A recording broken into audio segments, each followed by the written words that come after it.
तर बर्थडेसाठी सगळ्यांना आवरून येईपर्यंत भरपूर टाईम झाला होता, म्हणजे 8-8:30 तर होऊनच गेले होते. तसं तर आम्ही विचार केला होता, की 7-7:30 पर्यंत आपण बर्थडे करूयात, पण ठरवलेल्या गोष्टी कधीच काही होत नाही. तर अपर्णानी आणि सोनी आणि गिफ्ट आणलं होतं आणि गिफ्ट देता यांना त्या खूप हसताय. तर मी मोठ्या व्लॉगमध्ये तुम्हाला सांगेल, की ॲक्चुअलमध्ये त्या म्हणत काय होत्या. तसं तर आम्ही ठरवलं होतं, की 7-7:30 पर्यंत आपला बर्थडे झाला पाहिजे, कारण की नंतर स्वयंपाक पण करायचा होता. नाश्त्यासाठी थोडंसं आणलेलं होतं. टेबलवर 2 केक तुम्हाला दिसतायत, तर एक केक मी घेतला होता आणि एक दीदी आणि जिजूंनी आणला होता. दोघांचेही बर्थडे एकामागे एकच येतात.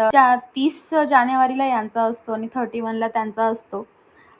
तर आम्ही गंमत करत होतो, म्हटलं चला जिजू तुमचाही बर्थडे आपण सोबतच करून घेऊयात. तर 9 9:30 तर झाले होते. सगळ्यांना भूक लागली होती, कारण की नॉर्मली जेवायचा टाईमही तोच असतो रोजचा. पण मग दाबेली आणली होती. मस्त दाबेलीची आमची पार्टी चालू आहे. सोबतच आमच्या चिल्लर पार्टी पण. नाही म्हणता मस्त आणि छान असं इकडे क्यूटचं आमचं सेलिब्रेशन सोबतच डेकोरेशन झालं आणि सेलिब्रेशनमध्ये रात्रीचे 10 कधी वाजले कुणाला कळालंच नाही.